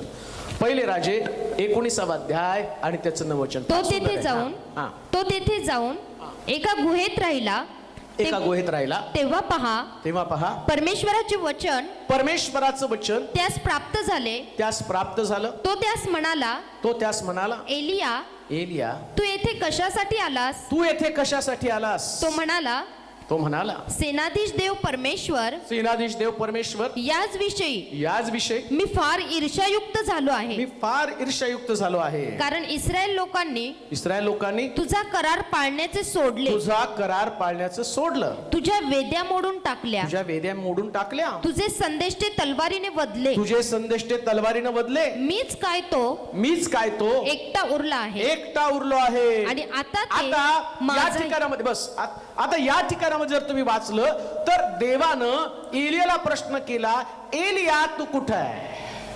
कोण आहे एलिया? ज्याच्यामध्ये जबरदस्त सामर्थ्य, ज्यानं प्रार्थना केल्यावरती आम्ही पाहतो की जवळजवळ 3.5 वर्ष दुष्काळ पडला. ज्या एलियानं प्रार्थना केल्यावरती त्या कर्मेल डोंगरावरती त्यानं प्रार्थना केली, खळगे खणले, वेदी तयार केली, आणि त्या वेदीवरती त्यानं मांस ठेवलं आणि कोकऱ्या अर्पण त्या ठिकाणामध्ये ठेवलं, आणि त्या अर्पणावरती पाणी ओतलं. आणि काय म्हटलं माहिती का? आता इंधनाला अग्नी लावायचं नाही, इंधनावरती कुठल्या प्रकारचं दुसरं काहीतरी टाकून त्याला पेटवायचं नाही. त्यांनी पाणी ओतलं. आता वास्तविक पाहता पाणी अग्नीला विरोध करणार आहे. पण एलिया म्हटला आता स्वर्गातला देव अग्नी पाठवून या वेदीवरचं असणारं अर्पण भस्म करेल, आणि खळग्यातलं पाणी चाटून खळगे पण रिकामी करेल. तोच खरा देव, तोच जिवंत देव. आणि स्वर्गातल्या देवाने तसं केलं. इंधनावर पाणी टाकलं, इंधन पेटलं. वेदीवरचं इंधन आणि भस्म झालं, आणि त्याच्यावरती केलेलं अर्पण देवानं खाल्लं. पण इजबेलने त्या ऐकल्याबरोबर इजबेल म्हटली, एलियाची गत जसं त्यानं माझ्या संदेशाची केली, उद्या मी त्याची गत त्याच्यासारखी केली नाही तर देव किंबहुना माझं याच्याहून अधिक वाईट करू. हे ऐकल्यावर एलिया घाबरला आणि गुहेत जाऊन लपून बसला. आता देव विचारतो, एलिया तू कुठे आहेस? कधी कधी देव अद्भुत मिरॅकल आमच्या बरोबर करतो. हे सुरुवातीला समजायचं. आमची योग्यता नसताना, कृपा म्हणजे काय माहिती का? देवाची दया. कृपा म्हणजे काय? लायकी नसताना देवानं जे काय आम्हाला अधिक दिलं त्याला देवाची कृपा म्हणतात. आम्ही देवाच्या कृपेवर जगत आहोत. आमची योग्यता नव्हती, माझी तर योग्यता नव्हतीच. मुळात मला शाळेत उत्तर द्यायला सुद्धा आवडत नव्हतं, घाबरायचं, लपून बसायचं मागं. आज हजारो लोकांसमोर वचन सांगतो, लायकी नसताना देवाने लायक बनवलेलं आहे. युजलेस आहे. पण प्रश्न तोच आहे, मी युजलेस मधनं तुला युजफुल बनवलं. तू उपयोगाचा नव्हता कुणालाच. कोणी तुझ्याकडे पाहिल्यावर म्हणणार सुद्धा नव्हतं की हा एवढा पुढे जाईल, ही एवढी पुढे जाईल, अशी परिस्थिती होईल असं कोणाला सुद्धा वाटलं नसतं, नाही का? हे सगळे लोक इथं जे बसलेले आहेत, किती पगार होता तुम्हाला? 5,000. 5,000. तुम्हाला वाटलं होतं गव्हर्नमेंट जॉब मिळेल? तुम्हाला त्यांना वाटलं होतं का हे सगळं एवढं चांगलं चर्चमध्ये कुठं कधीतरी जाऊन मी लीडिंग करेल, मी प्रचार करेल, मी अमकं करेल? कधीच नव्हतं वाटलं. मग देव काय करतो? युजलेस पासून एक पात्र युजफुल बनवतो. मेन. आणि युजफुल बनवल्यावर तो विचारतो, आता तू कुठे आहेस? हालेलुया. दाविदा, मेंढरं चारणाऱ्यापासून राजपदावरती मी तुला आणलं, आता तू कुठे आहेस? एलियाला तो विचारतो, अग्नीच्या द्वारे मी तुला उत्तर दिलं, पाण्याला मी पेटवलं, पाणी पेटत नाही, पाणी अग्नी विझवतं, पण मी त्याच्यापेक्षा जास्त मोठा चमत्कार करून दाखवलं, मी पाणीच पेटवलं. ज्याच्या बरोबर देव आहे ना, देवाचं सानिध्य, ज्याच्या बरोबर डोक्यावर देवाचा हात आहे, तो असाधारण गोष्टी करतो. पण तरी सुद्धा एलियाला तो प्रश्न विचारतो, एलिया, एवढा असाधारण चमत्कार तुझ्या जीवनात मी घडवला, पण आता तू कुठे? एलिया म्हणतो, मी गुहेमध्ये आहे. आता पुष्कळ लोकांनी गुहेमध्ये स्वतःला बंदिस्त केलं आहे. एवढे चमत्कार देवानं तुमच्या जीवनामध्ये केलेले आहेत. मृत्यूची बंधनं तोडून तुम्ही बाहेर आला. अनेक लोकांच्या साक्षी आहेत, शेकडो लोकांच्या साक्षी माझ्याकडे आहेत. रोज 30-40 लोक मला फोन करून सांग, देवानं असा चमत्कार केला, देवानं असा चमत्कार केला. पण प्रश्न देव विचारतो, एवढे चमत्कार घेऊन तुम्ही कुठे? एलिया निराश होऊन गुहेमध्ये जाऊन बसला. कशाला? उद्याचा प्रश्न. उद्या इजबेल मला मारेल, सगळेच उद्या मारणार आहेत. उद्या कशाला? बायबल तर आज सांगतं, एका माणसानं घरदार बांधलं, शेतामध्ये पीक पिकवलं, कोठार बांधलं, पिका आणि धान्य कोठारामध्ये साठवलं, आणि काय म्हणतो, हे जीवा खा पी मजा कर. आणि देव तेवढ्यात त्याच्याशी बोलला, आज तुझा आत्मा तुझ्यापासून काढून घेणार. देव उद्याच नाही बोलत, मरायचं तर तुम्हाला आजच मरावं लागणार आहे. आणि देवाला जर तुम्हाला जिवंत ठेवायचं, तो परात्पराच्या गुप्तस्थली बसतो, तो सर्वसमर्थाच्या सावलीत राहील, आणि 91 स्तोत्राचा समारोप करताना तो तुम्ही त्यास दीर्घायुष्य देऊन तृप्त करेल. Hallelujah. It's a grace of God. ही देवाची कृपा आहे. आमेन. मग देवाची कृपा आहे तुम्ही जिवंत जास्त दिवस राहावं, पण मी निराशेमध्ये अडकून पडलोय. माझं बीपी वाढलं, माझी शुगर वाढली, माझं छातीत दडदड होतं, माझं हे हलतं, माझं ते हलतं, मी मरणार आहे. आणि डॉक्टर सांगतील, आता कुणीतरी परवा एकाने मला सांगितलं, म्युकरमायसिसचा एक पेशंट, त्याचा डोळा फुगला, गाल कान बिन सगळं सोडून केलं, उपचार भरपूर केले. डॉक्टर म्हटले की आता घेऊन जा, हा 4 ते 5 तासामध्ये घरी जाऊन मरणार आहे. पेशंटला घेऊन घरी आले, आणि घरी आल्यानंतर तो मरणारच आहे म्हटल्यावर पेशंटनी फरमाईश केली, मला बिर्याणी करून खायला घाला. त्याने त्याला बिर्याणी करून खायला घातली. मग खाल्लं पिल्लं आणि तो झोपला, आणि लोक सगळे नातेवाईक जमा झाले की आता झोपेतच मरणार आहे हा. आणि वाट बघायला लागली. 4-5 तासानं त्याच्या नाकाजवळ हात नेला, श्वास येतो का बघायला. श्वास चालू आहे. जेवण खावण झाल्यावर 5-5:30ला उठला. तो म्हटला, आल्यावरती आता मस्त मटणाचं कालवण चपात्या करून ठेवा. आणि जाऊन शेतात फिरून आला. मग आला, मग याला मटणाचं चपात्या कालवण बिलवण सगळं घातलं. रात्री झोपला. म्युकरमायसिस डॉक्टरनी सांगितलं 4 तासात मरणार आहे. ते म्हटले डॉक्टर सांगितले त्याच्यापासून अजून जागला, सकाळी तर नक्की मरेल. आणि बघता बघता तो 5-6 दिवस झाले तर तो मेला नाही, पण चांगला फिरायला लागला. का? ही देवाची कृपा आहे. हालेलुया. डॉक्टर जीवन मरण देऊ शकत नाही. हालेलुया. जीवन मरण देणं देवाच्या हातामध्ये. आमेन. मग उद्याच्या प्रश्नाला का घाबरता? जीवन जर देवानं तुम्हाला दिलं, निराशेच्या गुहेमध्ये तुम्ही का अडकलेला आहात? हालेलुया. एलिया उद्याच्या प्रश्नाला घाबरून आणि त्या गुहेमध्ये जाऊन लपून बसला. लक्षात ठेवा, माझं वर्तमान, माझं भविष्य, माझा देव आहे. आमेन. तो घडवणारा, तो मोडणारा, तो रचणारा, पुरवठा करणारा, आणि तो म्हणतो इमॅन्युएल, म्हणजे तुझ्या बरोबर चालणारा मी देव आहे. घाबरू नका हो. एलिया तू कुठे? पुष्कळ तरुणांना तो विचारतो, तू कुठे? तो म्हणतो मला नोकरी लागली नाही, मी व्यसनामध्ये अडकून पडलेले. बाहेर ये, बाहेर ये, तुझ्यासाठी अशाच चित्र मी सांगतो. ज्या देवानं दाविदाला धुळीतनं काढून राजगादीवरती बसवलं, त्याच्यावर विश्वास ठेव. दारूला सरेंडर होण्याच्या ऐवजी येशूला आपलं जीवन समर्पित कर. दाविदानं आपलं जीवन देवाला देऊन टाकलं, देवानं त्याला उचलून मोठ्या पदावरती ठेवलं. हालेलुया. दुसरा कोणताच निर्णय घेऊ नका. हालेलुया. बऱ्याच लोकांचे मला पण सावकार मला फोन करत आहे, घाबरू नका, ते काय मारतात का?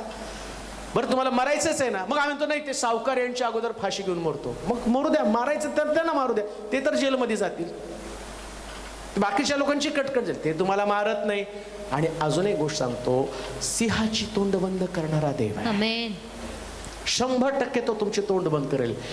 इस्बेल राणी तुला उद्या मारणार आहे, तो म्हणतो अरे एलिया, इस्बेल काय बोलणार हे मला माहिती होतं, म्हणून तर त्याच्या अगोदर मी तुला कर्मेल डोंगरावरती मोठा विजय दिला, हालेलुया. तुझा विश्वास मजबूत व्हावा. आणि तू काय म्हणतो, मी एकटाच ईर्ष्यावान आहे? नीट ऐका, मनुष्य हताश आणि निराश कधी होतो माहिती का? त्याला असं वाटतं की जगात मी एकटाच या प्रकारच्या प्रश्नाला तोंड देतो. तो म्हटला 7,000 संदेष्टे आहेत ज्याने अजूनपर्यंत मूर्तीला दंडवत केलं नाही, असे 7,000 संदेष्टे आहेत जगात. तुम्हीच प्रश्नाला तोंड देत नाही. जेवढ्यांनी प्रभूला स्वीकारलं, ख्रिस्ताला स्वीकारलं, अशांना रोज युद्ध करावं लागतं, रोज प्रश्नांना तोंड द्यावं लागतं. पण सगळ्यात उत्तम गोष्ट कोणती? या प्रश्नामध्ये मी लढत नाही, माझ्या वतीनं देव लढत असतो. आमेन. मी तुमच्या वतीने लढतो, तुम्ही शांत राहा, बी स्टिल, उगा राहा. शेतामध्ये बुजगावून असतं, ते बुजगावणं काय गोफन घेऊन फिरवत नसतं, पण शेतकरी लावून ठेवतो बुजगावणं भीती दाखवण्यासाठी. तसं आम्ही शेतातलं बुजगावणं, आमचा शेतकरी तर देव आहे, हालेलुया. त्यानं आम्हाला नुसतं उभं केलंय. आम्हाला ही जी पाखरं इकडून तिकडून येतात ना, म्हणून जे खडकाळीवरती पडलेलं बी आकाशातली पाखरं येऊन खाऊन जातात. या पाखरांना, या चिंता काळजांना, जे तुमचे विचार, जे तुमच्यातला विश्वास घेऊन उडून जातात ना, याच्यासाठी प्रभूनं तुम्हाला बुजगावणं म्हणून थांबायचं, तुम्हाला काय गोफन नाही फिरवायची. आमेन. हालेलुया. हालेलुया. म्हटलं युद्ध तुमचं नाही, युद्ध माझं आहे. आमेन. मी लढणार आहे. तुम्ही लढलं तर 100% हरणारच आहे. युद्ध तुम्ही लढलं तर हरणारच आहे. एलिया पण त्या दिवशी ते युद्ध जिंकला का? कारण एलियावरती देवाचा आत्मा होता. आमेन. देवाचा आत्मा त्याच्यावर होता.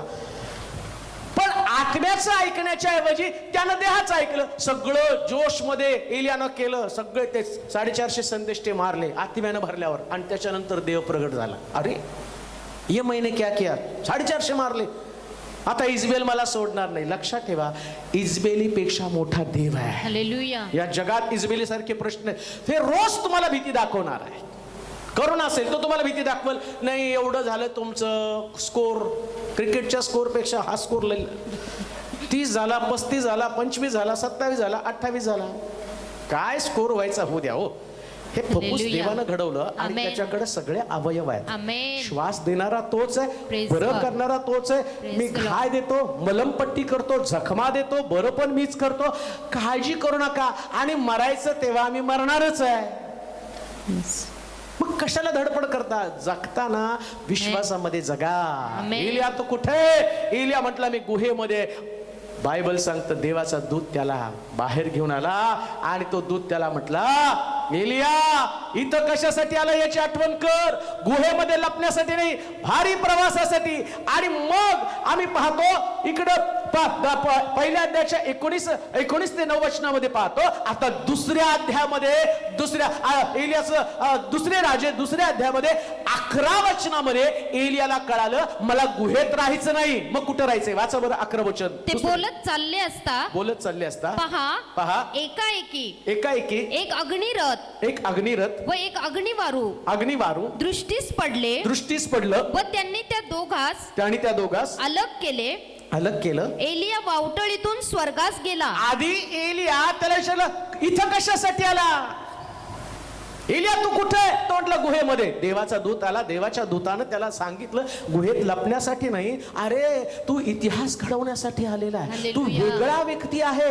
या जगामध्ये तू साधारण मरण मरण्यासाठी आला नाही, तू लढण्यासाठी आलेला आहे. तुम्ही लढण्यासाठी जन्माला आलेला आहात. तुम्ही देवाची खास कृती आहात आणि देवानं तुम्हाला काहीतरी बनवून जगामध्ये पाठवलेले. लक्षात घ्या, आता जे तुमचं प्रोफेशन आहे हे तुमचं आणि डेस्टिनेशन किंवा हे तुमचं स्थान नाही, तुमचं स्थान वेगळं आहे. एलिया, इजबेल तुला मारणार नाही, तुला वावटळी बरोबर वर जावं लागणार आहे. देवाच्या बरोबर तुला असणं गरजेचं आहे. एलियानं ती भाकर खाल्ली आणि पाणी पिला आणि एलिया भारी प्रवासाला निघाला. देवाचे प्रिय लोक हो, चला निराशेतनं बाहेर या, दुःखातनं, कष्टातनं, अपमानातनं, एक वेगळ्या समजुतीतनं बाहेर या. तुम्ही देवानं निवडलेले खास लोक आहात. तुम्ही असं मरायचं नाही, तुम्हाला तर आणि लोक तुम्हाला पाहतील जसं एलियानं, अलिशानं पाहिलं. एलिया स्वर्गामध्ये घेतला गेला, वावटळीच्या द्वारे, अग्नीच्या रथाच्या घोड्याच्या द्वारे. हो, एलिया उचलला गेला. आता देव त्याला विचारत आहे, एलिया कुठे? तो म्हटलं, गुहेत होतो